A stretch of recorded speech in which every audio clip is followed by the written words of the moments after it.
മക്കളെ, ക്ലാസ് 10 കഴിഞ്ഞ് ക്ലാസ് 11ലേക്ക് പ്രവേശിച്ചിരിക്കുകയാണ്. അപ്പോൾ ചാപ്റ്ററുകളൊക്കെ ആരംഭിച്ചു കഴിഞ്ഞു. നമ്മളിതാ ഗംഭീരമായി തന്നെ പഠിച്ചുകൊണ്ടിരിക്കുകയാണ്. അപ്പോൾ നമ്മൾ എല്ലാ സബ്ജക്റ്റിൻ്റെയും ഫസ്റ്റ് ചാപ്റ്റർ ഓൾറെഡി ബാച്ചിൽ കംപ്ലീറ്റ് ചെയ്ത് കഴിഞ്ഞു. അതേപോലെ ആ ചാപ്റ്ററിൻ്റെ കംപ്ലീറ്റ് റിവിഷൻ നമ്മൾ യൂട്യൂബിൽ കണ്ടു കഴിഞ്ഞു. അതിനുശേഷം നമ്മൾ എന്ത് ചെയ്തു, ചാപ്റ്റർ വൈസ് എക്സാമും കണ്ടിട്ട് ചെയ്ത് കഴിഞ്ഞു അല്ലേ. അപ്പോൾ നിങ്ങൾ എപ്പോഴും ചിന്തിക്കുന്ന കാര്യമാണ്, +1 CBSE എന്ന് പറയുന്ന സമയത്ത് ഇത്രയും കാലം മക്കൾ കണ്ട അക്കാദമിക്സിൽ നിന്നും ടെക്സ്റ്റ് ബുക്കിൽ നിന്നും ഒരുപാട് മാറ്റങ്ങളുണ്ട്. സോ ഓരോ കാര്യങ്ങൾ നമ്മൾ എന്ത് ചെയ്യണം, ഡീറ്റെയിൽ ആയിട്ട് അറിഞ്ഞു പഠിക്കേണ്ടതുണ്ട്. സോ നിങ്ങൾക്ക് ആവശ്യമായിട്ടുള്ള എല്ലാ ഫീച്ചേഴ്സും നമ്മൾ ഓൾറെഡി എന്ത് ചെയ്തിട്ടുണ്ട്, ബാച്ചിൽ ഒരുക്കിയിട്ടുണ്ട്. അപ്പോൾ നിങ്ങൾക്ക് അറിയാൻ സാധിക്കും, ഷോർട്ട് നോട്ട്സ് എഴുതുക പറയുന്നത് ഒരുപാട് ടൈം കൺസ്യൂമിംഗ് ആയിട്ടുള്ള പ്രോസസ്സാണ്. ഓരോ സബ്ജക്റ്റും ടൈം കൺസ്യൂം ചെയ്തുകൊണ്ട് നോട്ട്സ് എഴുതുക പറയുമ്പോൾ വലിയ ടാസ്ക് ആയതുകൊണ്ട് തന്നെ നമുക്ക് എന്ത് ചെയ്യണം, ഈ സമയം പാഴാക്കാതെ യൂസ് ചെയ്യാൻ പറ്റണം. അതിനുവേണ്ടി മക്കളെ സൈലം റിഡ്യൂസ് ചെയ്യുന്ന പുതിയ ഫീച്ചറാണ് ഇൻസ്റ്റാ ലേൺ എന്ന് പറയുന്നത്. അതായത് മക്കളെ, ഒരു ചാപ്റ്ററിലെ മുഴുവൻ കോൺസെപ്റ്റും ഇമ്പോർട്ടൻ്റ് ആയിട്ടുള്ള എല്ലാ ക്വസ്റ്റ്യൻസും, അത് NCERT ക്വസ്റ്റ്യൻസ് ആയിക്കോട്ടെ, എക്സ്ട്രാ ക്വസ്റ്റ്യൻസ് ആയിക്കോട്ടെ, ഈവൻ മിസലേനിയസ് വരെ ആയിക്കോട്ടെ, നമ്മളെല്ലാം എന്ത് ചെയ്യുന്നു, ഒരു പേജിൽ ഉൾക്കൊള്ളിക്കുകയാണ്.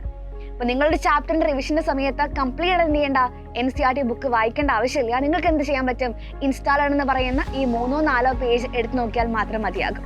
മറ്റൊരു ഫീച്ചറാണ് മൈൻഡ് മാപ്പ് എന്ന് പറയുന്നത്. അതായത് മാത്തമാറ്റിക്സിലേക്ക് വരുന്ന സമയത്ത് ഫസ്റ്റ് ചാപ്റ്റർ എന്താണ്, +1 സെറ്റ്സ് ആണ്.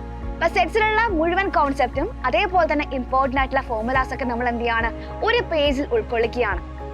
അപ്പൊ എൻറ്റയർ ടെക്സ്റ്റ് നമ്മൾ എന്ത് ചെയ്യുന്നില്ല, എക്സാം ടൈമിൽ റിവൈസ് ചെയ്യുന്നില്ല.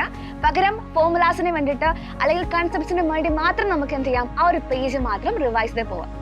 അത്തരത്തിൽ ഒരുപാട് ഫീച്ചേഴ്സ് ഞങ്ങൾ ബാച്ചിൽ കാത്തിരിക്കുകയാണ്.